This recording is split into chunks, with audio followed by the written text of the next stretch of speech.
How y'all doing? Watching BET's show America vs. Hip Hop gave me the idea for this vlog. I get tired of the media saying negative things about rap and hip hop. It's hypocrisy. Rappers in the hip hop community call people who criticize rap haters because they're hypocrites.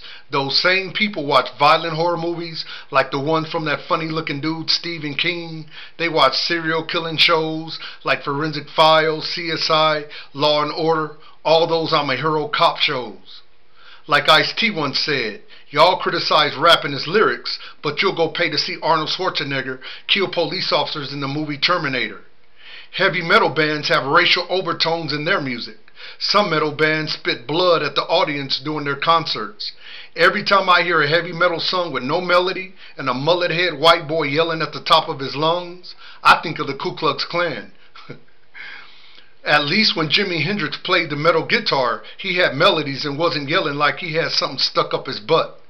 There's an episode on Forensic Files where this white boy killed his wife after downloading a song from Guns N' Roses that glorified killing women. If a black rapper rapped about killing his wife or women, his music would be boycotted by blacks and whites. Except for Eminem, he could rap about killing babies and go platinum. Remember, young black America, rap started in the Bronx ghettos in New York, mostly by young black youth.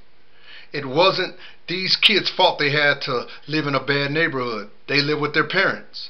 Instead of violently turning on the older generation for not doing anything about raggedy neighborhoods, they created hip-hop and empowered themselves. Hip-hop saved a lot of young black males and made them multimillionaires. They not only took themselves out of the ghetto, they took their families out of the ghetto. Because a lot of these young successful hip-hop artists bought their families $1 million home. In other words, the child saved the parents. The parent's supposed to save the child. The child ain't supposed to save the parents. Remember, young black America, a lot of older people don't like rap because they say rappers call women bitches and hoes. But when a brother in the hood tries to holler at a sister in the hood, and she starts dissing him because he's doing the music thing, and she thinks she's better because she has a job working for some old Republican across the tracks. She didn't know that brother was going to put out a rap song, blow up, and make millions, while she's still on some old white boy corporate plantation, underpaid, struggling, and most likely taking care of her kids by herself. To the brother who lifted himself out of the ghetto through hip-hop, that girl who dissed him in the hood is a bitch. Don't want to be called a bitch, don't act like a bitch. Because a lot of these young brothers are coming out of American ghettos and they are just rapping about their environment and how they feel. Remember, young black America, ignore all these religious hypocrites to say all these negative things about rap. I know of a Baptist preacher who got a lot of rap CDs and ran over them with a steamroller in front of a crowd of onlookers. He said gangster rap was destroying the nation. Later on, this same preacher was arrested for molesting little girls in his church. At least rappers aren't raping kids like some of these priests and preachers. The VH1 biographies of the Temptations, the Jacksons, and Ike and Tina Turner shows us some members of the Temptations got hooked on heroin after they were successful. Look at the drama the Jacksons had, which is some of the reasons we lost Mike. Ike Turner beat Tina Turner like she was a slave who stole a biscuit out the master's kitchen. Marvin Gaye got his brains blew out by his father. And in the later years, Motown artists like the Jacksons and Stevie Wonder feuded with Berry Gordy to have more creativity with their music. So the older generation can't criticize the young generation's culture. Theirs wasn't any better. I like listening to oldies sometime, especially Prince and George Clinton, because their music is timeless.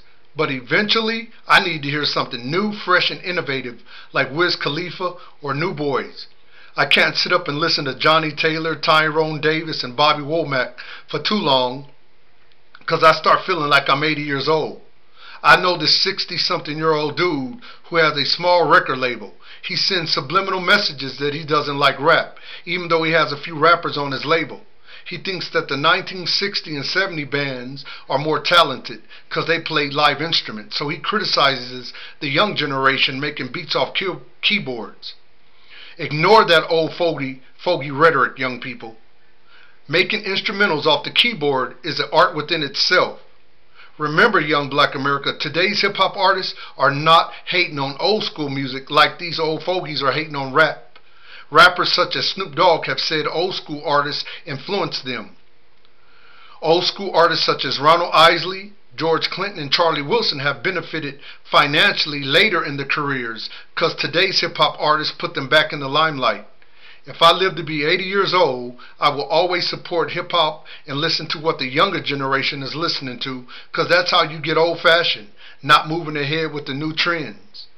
Every time Lil Wayne, T.I., or any of today's hot MCs put out a record, I go buy it. Sometimes I don't even open the CD and listen to it right away, but I'll always support these young brothers, because like Jim Jones' fiance, Chrissy, said on VH1's Love and Hip Hop, artists ain't making a whole lot of money these days, and record sales are declining in the music industry. So it's important you continue to support hip-hop, young black America, because there's a lot of people that wish rap would disappear. Remember, young black America, the older generation is just jealous because young black males came out of the ghettos and made millions rhyming behind beats. Rappers have done a lot of positive things the media mostly ignore. For instance, the Hot Boys donate thousands of dollars to the kids' Christmas in the ghettos of New Orleans. Snoop Dogg has a youth football league that does a lot to help inner city kids in LA and Chicago. In February, hip-hop artists got together to do a benefit for tsunami victims. Look at Russell Simmons and the positive things he does to empower the hip-hop community. Every time they think rap is fading, new school rappers like Soulja Boy, Wiz Khalifa, Drake, and Nicki Minaj explode on the scene to let them know rap will be here when you dead and gone. Rap is a scapegoat, not for generational reasons, but also because it is a class-bound cultural product of America's most criminalized population, urban black youth. The genre has a ghetto-centric vibe that tends to discomfort many middle class. Remember, young black America, ignore these old fogies who criticize rap and hip-hop. And remember, young black America, that funny-looking white boy Donald Trump with the funny-looking hairstyle wants to try to unseat Obama. Y'all need to continue to support Obama and get politically involved and show that ignorant white boy Donald Trump or Donald Duck or whatever you call him that his billions can't buy the White House. Thank you.